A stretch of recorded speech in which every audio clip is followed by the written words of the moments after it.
we go down under and learn about organizing an office on today's Keeping You Organized.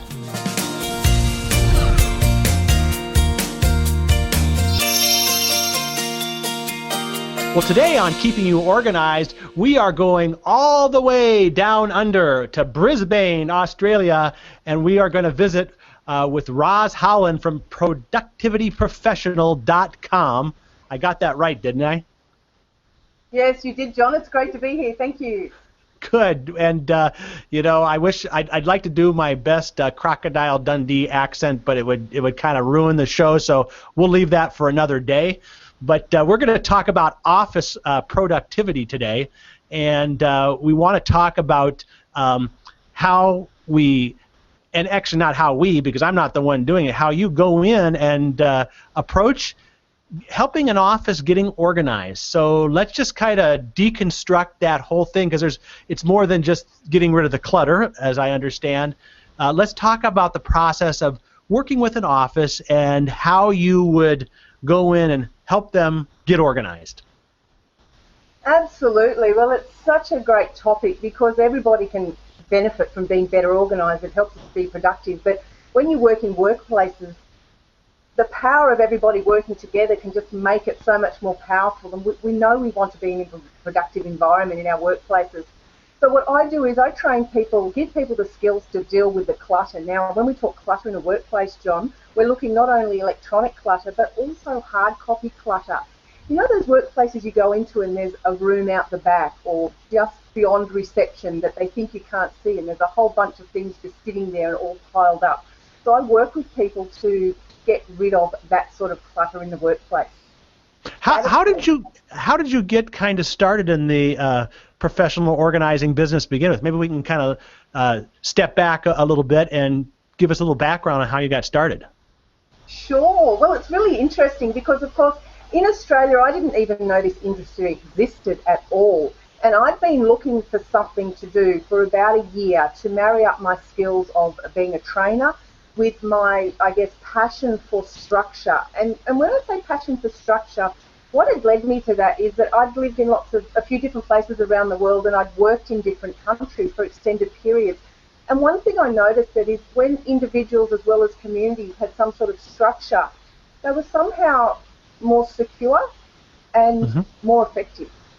So bringing those two things back to Australia, the training skills and the knowledge about structure, I just thought that it was a really good business idea and a good way to help people move forward in their lives. So I did a bit of research. I found out that something like a professional organizer actually existed, which was fantastic. And off I went. Haven't looked back since then.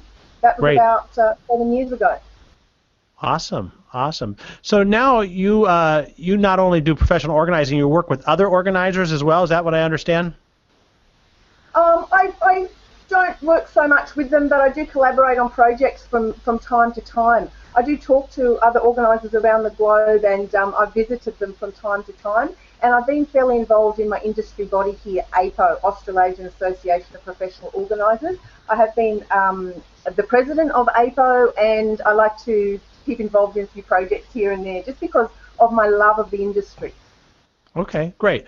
Well, let's get back into kind of what we started talking about, which was going into an office and trying to get them organized. What are your first few steps that you do when you walk in for the very first time? Well, we need to be clear about what the goals are. So often it's the goals of management, so we need to have management on board in any workplace scenario, because if the management's not on board, then the project won't be successful. So I talk with management about what their goals are. And recently I did a call centre of about 16 staff. I went in there and I actually did what we call a Productive Environment Day. I've just been certified through the Productive Environment Institute of North Carolina. I'm the first one in Australia to be certified through them, and I did what we call a Productive Environment Day. So we go in, we scope the project, we get the goals from management, what do you want to happen at the end of the day. And the goal of this project was to pretty much be paperless on the top of their desk. So they were a long way into that journey, and they also wanted to clean up around them. There was boxes and bits and pieces of old telephones and things like that. So we had clear goals for the day. Okay. And then we made sure that everybody was on the same page, all the employees. So do you think it's realistic for a company to become paperless? That's a great question. Now, this company was probably the one I've seen closest to it. But having said that, at the moment, I haven't seen a company that's 100% paperless. I think people work towards it, but if they're not paperless, I don't think it's the biggest sin in the world, because there are different learning styles. So if you are a very visual learner and you might need, or a tactile learner, and you need to have paper reference to a handbook near you, that's going to work for you better than being fully online. So what are some of the steps that this particular company took to become paperless? I mean, did it involve like an investment in a certain kind of equipment? Was it procedural? Was it a little bit of a psychology? You know, what? I'm sure there's probably a lot of different pieces to it. Yeah, that's a great question. It shows really good understanding of the concept, because that's right, there's those three facets. Yes, they had really strong software and dedicated software to their line of work, and also they needed to show the benefits to people. So a lot of change management in there. Mm-hmm. It's really important that when we're bringing in change of any place in the workplace, that the employees, obviously, they have to buy into it. So what were the benefits going to be for them to go paperless? And there was a little bit of resistance here and there over the 12-month period, so I heard about, but overall everybody was on board with the general theme of going paperless. Do you think they were going paperless for a cost reason, or for more a ecological reason? What was their motivation behind wanting to do that? Yeah, well, it was interesting because they're actually a waste company. So it was environmental reason. It was them showing that they're walking their talk. And also their general manager was somebody who liked that clean, there was a clean desk policy in place. So when he walked around the offices, he wanted to know, he didn't want to see stuff everywhere, whether it was paper or other things. And they also wanted to show that they can do their job like this. Right, right. Okay, well, listen, we're going to take a real quick break here, and when we come back, I want to talk more about that certified productive environmental specialist certification that you have, because that's kind of a mouthful of words, and I think there's more to it that we need to learn. So we are talking Down Under with Roz Howland from productivityprofessional.com on keeping you organized. We'll be right back. Do you need ideas on to-do lists, keeping focus, and filing information while on the go? The 100 Ideas for Better Organization ebook by Smead is sure to be a helpful tool for your organizing needs. Each idea is titled so you can quickly scan the book for whatever topic you may need to reference at the given time. With over 100 years in the organizing business, this free ebook will become a well-used resource and motivator for introducing ideas that boost your productivity. Get the 100 Ideas for Better Organization ebook by going to smead.com/100. Download yours now at smead.com/100. Smead, keeping you organized. We are back now on Keeping You Organized with Roz Howland from productivityprofessional.com. It's Brisbane, right? Is that where you are, Brisbane, Australia? Yes, I'm in Brisbane. That's right. It's on the East Coast. Okay. All right. And I know the time difference between the states is quite a bit. We won't say what time we're recording here or there, because that doesn't really matter, because people will be watching this at all times of the day in all parts of the world. But anyway, before we went into the break, we kind of talked about this certified productive environmental specialist certification. First of all, tell us what it is, and then kind of what are some of the other steps that you had to go through in order to attain that. Sure. Well, basically, when I went to America to the NAPO conference in 2009, I met a very inspiring organizer, Barbara Hemphill, and she's the founder of the Productive Environment Institute. And they run courses for organizers who wish to work in businesses or in companies.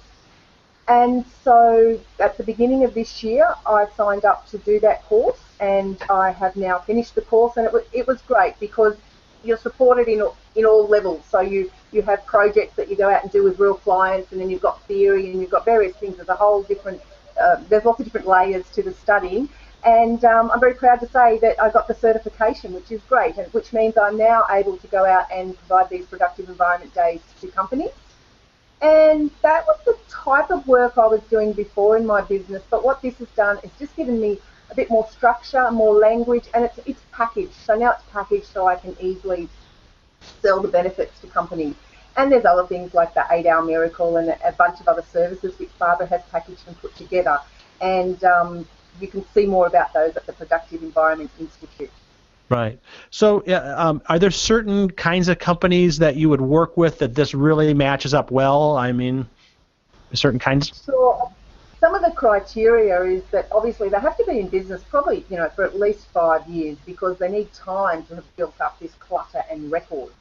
And certainly from the records management side of things, about what to keep, how to keep your items, access, safe and secure access, so everybody in the company knows where things are. We're talking about companies who have, 10 plus employees, because we're talking about places that have the potential to have a lot of confusion and a lot of records. I worked once for a company for 2 years. They actually flew me to their place about 2 hours from where I lived, 1 week every month for a 2-year period. There were 5 officers coming together. And they were 5 officers, John. They had never thrown out anything in their entire being. Oh, wow. We found phone books from 20 years ago in boxes. Wow. That's incredible. So let's talk about maybe the difference between organizing in Australia and the United States. Are there common problems? Are there some different problems maybe that are, to you in Australia, or are we all kind of under the same organizing challenges? It's a really good question, and I think what is underlying it in this day and age is about making decisions. Because whether we're in the States or in Australia or somewhere else, we are all suffering information overload at the moment, as you're aware. There are so many things we can learn about, we can do, we can be. At some stage, we have to stop the gathering, or we have to filter. So we need to filter all that information that's coming in, and we need to decide. So it's about, I think, a commonality is the decision-making process, and we need to decide what our priorities are, because we can so easily, whether at work or at home, get caught up in doing things that aren't driving us towards our goals, whether the goals are big goals, year goals, or whether they're just the things you want to achieve today. Now, looking at someone in an office, maybe a small business owner or maybe medium size, what do you think are maybe the top 2 or 3 common disorganizational challenges, or things that, if they could just address these couple things, they'd be heading in the right track? Sure. Well, I think it's the myth of the to-do list. So I think there's a lot of myth about the to-do list, and I think we need to drop the to-do list. What we need to do is, if it is worthy for us to do that task, it needs to get scheduled into our diary. And it doesn't matter whether the diary is a paper one or electronic one, it really doesn't matter. But use a diary successfully and put all your tasks, schedule them in there. Because if you have one long list of to-do items, you're only going to do the things that are interesting to you, and the other things, it's a form of procrastination in itself. Right. There's no prioritization really in there, or level of importance. It's just, I want to get something done, right? That's right, at some day. Yeah, right. Well, let's shift the gears a little here and talk about you personally. What are your personal productivity habits? What do you use, a paper planner or a digital planner? How do you organize your day? Great question. Well, I gave up a paper planner about 2 years ago, and I use a calendar, an electronic calendar, which works for me.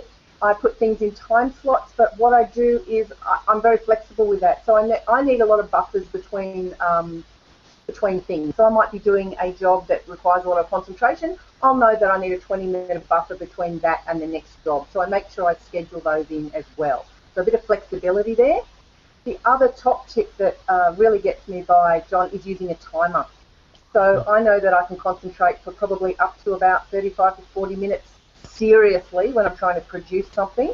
So I put a timer on for that time period. And after that, well, during that time, email alerts off, phone turned onto silent, fully concentrate on that. And after that, I'll go and do a lower brain task, some filing or, something that doesn't require that level of concentration. And then after that, I'll go back into another 30 or 40-minute productivity block. Right. Great. Well, and then what about, like, do you have a weekly routine where you're kind of looking at the week as a whole, or you just kind of do this on a day-by-day basis? Yeah, well, I guess I do it on a project basis. So if I'm working on about 3 or 4 major projects, I say, okay, this month, I'll probably go more monthly. What do I want to achieve on those projects this month? What do I need to do today to get me to the next step in those projects? Right. And I just have to say, John, it is a constant, constant streamlining, a constant shaving down, because there's so many. I am someone who gets distracted by shiny things. So we're constantly being distracted. So you have to be so conscious and aware of making the decisions to say, I'm going to do this now because it's going to get me where I need to be or where I want to be. Yes, if someone invented a way to come over the shiny object syndrome, I think we'd all be multimillionaires, I guess. Now, you have a special snake story that we heard before we were recording. You want to share that story with us? Yes, I do, my snake story. Now, you don't need to think that this is typical of professional organisers in Australia, but I was doing a fairly large project it was a drilling company, actually, and they had a lot of boxes in a warehouse, in a sort of a storehouse. And there were records, there were paperwork, and part of my role was to work with a couple of the staff to go through these boxes and cull and start their records management process. For some reason, when I grabbed a certain box, I had a feeling not to put my hand straight into the box, but to look into it first. And unfortunately, I did, because inside was a huge snake.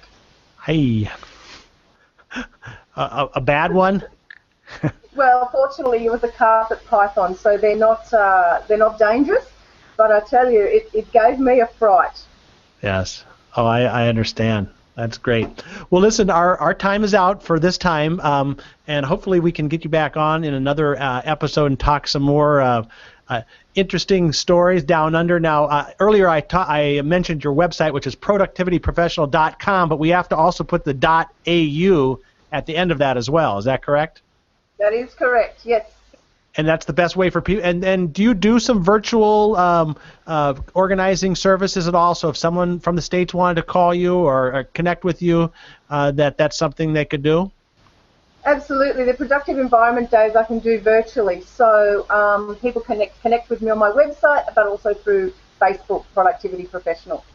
Oh, awesome. Well, great. Well, enjoyed having you on the program today. And it's Roz Holland from productivityprofessional.com.au. Today from Down Under on keeping you organized.